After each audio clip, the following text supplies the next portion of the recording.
This is our top story. The IFP says it expects the launch of its 2019 election manifesto in Chatsworth, Durban today to be well attended. The fourth biggest party in the country says it wants to take control of KwaZulu-Natal. The IFP formed in 1975 as a cultural movement. It officially became the apolitical party on the eve of the 1994 general elections. 90-year-old Prince Mangosuthu Buthelezi has been at the helm since the party's inception. The party's spokesperson, Mkuleko Hlengwa. To presenting a very clear plan for social and economic justice, which is going to ensure that the majority of our people will be able to access jobs, want to grow the economy, and we are committed to infrastructure spending. We are committed to local economic development as a means of creating the jobs we speak about. And so it is fundamentally our belief that the manifesto that we'll be presenting today is practical and pragmatic, because it speaks to the very real issues which are affecting South Africans. So if you look at what the IFP has had to go through over the past few years, with the ANC sponsoring the formation of the NFP and all these other shenanigans that they've been up to, we've been able to meet those challenges with hard work, commitment and registering electoral growth. We managed to grow in 2016, which is indicative of the fact that we have turned the corner. So we approach these elections buoyed by those kind of successes and growths, but at the same time not ignorant to the very prevalent threats which are out there of parties who don't want to see us succeed. But we are driven by the commitment to serve. Okay, let's stay in the province where the IFP is launching its 2019 election manifesto in Chatsworth, south of Durban. The party expects the launch to be well attended. The IFP is the fourth biggest party in the country, and it says it wants to take control of KwaZulu-Natal. As we've been reporting, it's been formed in 1975 and officially became a political party on the eve of the 1994 general elections. Let's get more on the story and bring in our team from Durban. And we say hello to Ayanda Mhlongo first up. Hey Ayanda, thank you very much indeed for joining us. The IFP no doubt has a strong support base in KwaZulu-Natal. So what, big crowds expected? Yeah, very good morning to you, Blaine, and good morning to our viewers. Certainly, this is the stronghold of Inkatha Freedom Party here in KwaZulu-Natal. And Blaine, they're hoping today that they're going to fill up to capacity and beyond this 22,000-seat stadium here in Chatsworth. Members of the IFP and its supporters have come from across the province of KwaZulu-Natal, and you probably will be seeing now in our visuals. In fact, people who have been on the road playing since last night, to understand, coming from as far as Vryheid up in the northern parts of KwaZulu-Natal. They've been on the road throughout the night, eager to arrive here in Chatsworth and hear today what the promises of the IFP are going to be to the people of South Africa. And of course, the party president, Nkosi Mangosuthu Buthelezi, will be delivering this party manifesto here today. I must tell you at the moment, Blaine, that we understand he has arrived in the area and is going to first be paying his respects at the nearby Hari Krishna temple. And in fact, it was a temple that Nkosi Buthelezi did open some years ago. So starting off, we felt that it's important that he pay his respects before then making his way here to their stadium. And he is, of course, accompanied by members of the party's National Executive Committee. But this is where it all is happening, the excitement. I'm sure you can hear the music behind us. As I said, they've traveled far and wide to be here today to hear what the promises are of the party. The IFP, Blaine, has prided itself in saying that it's a party that has delivered, particularly here in KwaZulu-Natal. We know that between 1994 and 2004, it governed here in the province of KwaZulu-Natal before the ANC then taking over after the 2004 election. It still remains today, although it has had a steady loss in terms of its support base across the province. And earlier on, my colleague Mzondile Mbeje, who's also here today, as well as Simpiwe Makhanya, they were speaking about the steady loss of support for the IFP way back in 1994, 2 million votes that the party had in 2014 when the party went to the polls of the 2014 national elections. Those numbers dropping drastically to below 500,000 votes. And so this time the party has said that it has been slowly on an upward trajectory. It has in fact been gaining ground here in KwaZulu-Natal. We've seen its performance in the local municipalities. We've seen how it's been working really hard around by-elections and trying to win back its support base. As you said, Blaine, it's out to say that they're realistic about their prospects, saying that they want to be a strong opposition nationally, but they've got their eyes set, their sights set on taking back the province of KwaZulu-Natal. Suppose the Blaine, it now rests with the manifesto today. What is the IFP going to be promising to the electorate? There's been a number of manifestos from different parties today, and their promises, will the promises that will be delivered by the IFP today be accepted by the electorate? They've said that they're going to be focusing on 5 key areas or key pillars of their manifesto, being education is their priority, health comes in a second, justice and crime is next. They also will be speaking about their plans for land reform, as well as, of course, what they plan with the economy. As we know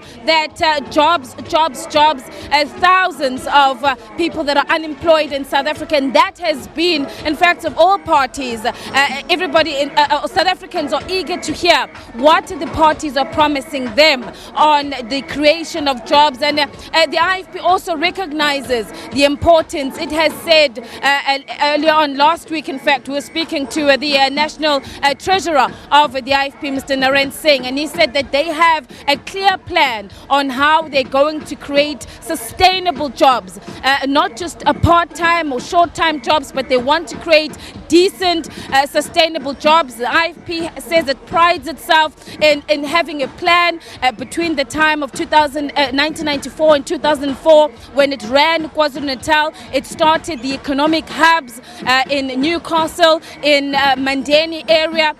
Through those economic hubs were able to draw investments, not only here for KwaZulu-Natal, but those investments ended up in those companies that were now eager to invest in KwaZulu-Natal, also invested in the country. And so they want to build on that. They recognize the fact that they too, amongst their members, have thousands of young people who want a clear plan from the IFP if they are to govern in KwaZulu-Natal, if they are to become a strong opposition in South Africa. What is it that they are going to be promising the youth? And they are saying that they have a plan for that. And we'll hear all of that when the party president delivers his manifesto today. So, of course, as I said, lots to look forward to. I can just see the excitement from the members of the IFP today. It wants to send a statement to say that we are still here. We are going to be going out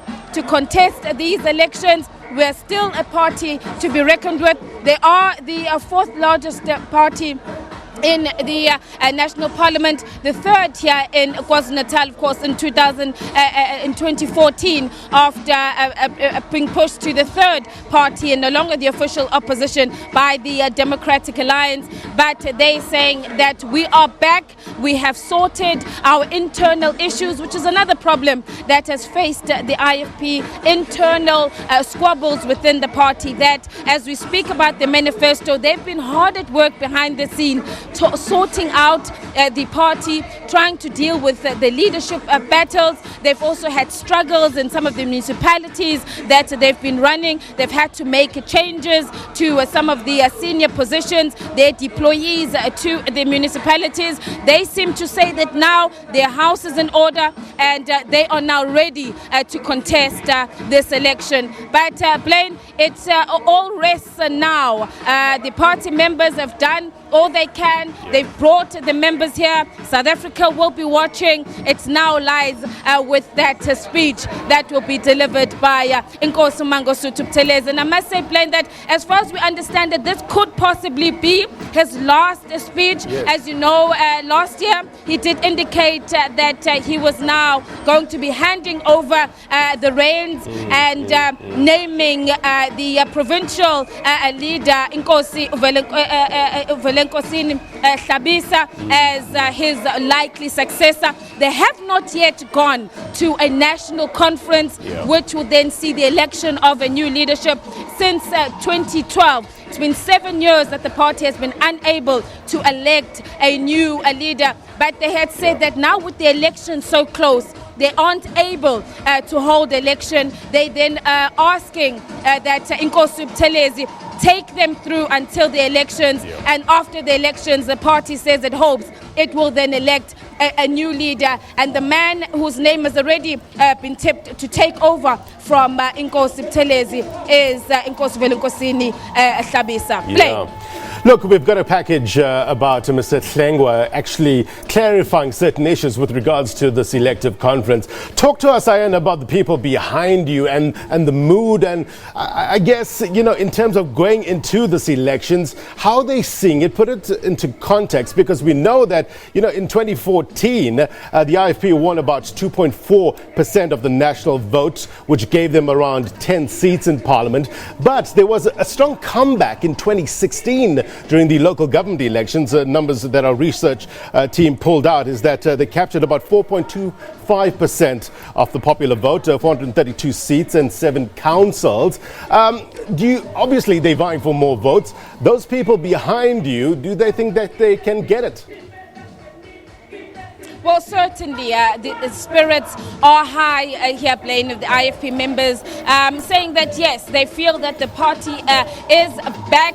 They suffered a loss, and you remember that, Blaine, it in fact started from 2011 with the split, the formation of the National Freedom Party, the NFP, led by the former national chairperson of the IFP, Zanele Magwaza Msibi, taking with her about 35% of the party's leaders. So in 2011, the IFP really taking a huge knock. In fact, it was even worse than 2005 after Zibajiane left the party to form Nadeko. He took with him some support, but their biggest loss came in 2011, Blaine, with the formation of the NFP. As well, we know that in 2016, of course, what happened to the NFP being unable to contest the elections, that then giving way for the IFP to pull up its socks. It acknowledged that Nkosi Mangosuthu Buthelezi has time and time again acknowledged how the NFP or the formation of the NFP hit at the party and how they suffered during that time, saying that they needed just to go back, collect themselves and really pull up their socks. And they're now confidently saying that even though this time around the NFP is back or says it's going to be back to contest again this election, but the IFPs feel strongly that they have been able to go back and gain lost ground. As I was saying earlier, Blaine, they've done very well in by-elections. They've been able to take over or win control of municipalities through by-elections. They've really been working the ground, particularly here in KwaZulu-Natal. And if you look at their support base, the IFP has about 90%, I suppose, of its support. Around 90% of its support nationally comes here from KwaZulu-Natal. And so they've been focusing on the areas, but also, Blaine, it's importantly, why Chatsworth? Why did they decide to come here to Chatsworth? That was also an important move for the party. We know that here in Chatsworth, in fact, many of the parties have been out gunning for that minority, the votes from the minority groups. And I suppose moving in to an area like Chatsworth, where yes, they had the minority front, but minority front too had its challenges. And while it says it's back again and wanting to win back people, but there is a gap, and we've seen slowly slowly political parties wanting to make way. They've been campaigning quite vigorously here in this area and other areas where they are largely minority communities. And I suppose this is probably one of the reasons why, importantly, the IFP would have chosen not to hold this important manifesto in its stronghold, which is in Ulundi. And some might say that is the heart of the IFP in Ulundi, the Nongoma area, northern parts of Zululand, where it has its strongest support base, but opting to come to Chatsworth, opting to come to the city, where it hasn't been doing well in terms of its support base in the cities, but it has been saying that it's been changing its tactics. It now wants to move into areas where the IFP has not had the support. It believes that it's going to be an alternative that people want in South Africa. They pride themselves on being a party that has a clean. You hear Nkosi Buthelezi speaking about that he has never been found wanting, has never been accused of corruption, and so he feels that he is the alternative that South Africans are looking for. So importantly, them deciding to come here to Chatsworth today, but playing great excitement from the people of the IFP. And I've travelled with this party across KwaZulu-Natal. We've seen how when Nkosi Buthelezi, all the leaders are there, how the people on the ground have been coming out in their numbers and want to see the IFP grow and continue to support Nkosi Mangosuthu Buthelezi. Good point, Ayanda. Thank you very much indeed for your reporting. Stand by, you and the team. Simpiwe as well as Mzwai will try to come back to you shortly. Meanwhile, the IFP